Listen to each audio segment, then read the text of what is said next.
Tonight we continue with our special week-long series on El Nino. When heavy rain falls, landslides can follow. One of our local communities saw this firsthand. First Alert weathercaster Mabrisa Rodriguez shows us how the people of La Conchita are moving forward after two devastating events. Remember the last strong El Nino back in the late 90s? It brought flooding, coastal damage, and a lot of rain.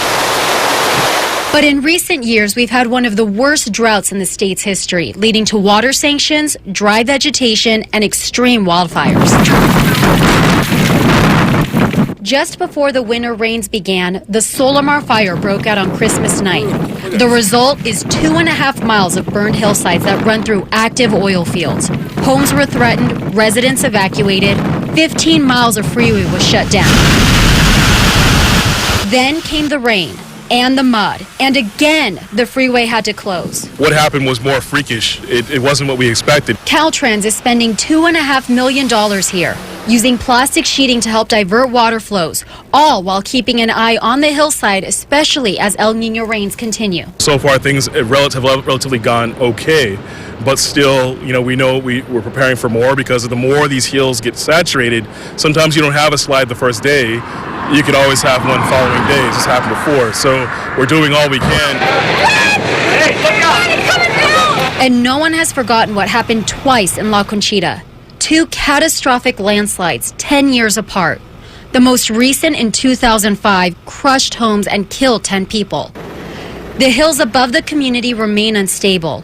Neither happened during El Nino years, but that second deadly slide came after 26 inches of rain fell in just 16 days. So with the current El Nino pattern, La Conchita residents are concerned. Anytime, any amount of rain, any heavy amount of rain concerns people in La Conchita. La Conchita residents are taking no chances now. They have a cargo container. Inside are supplies in case the land moves again.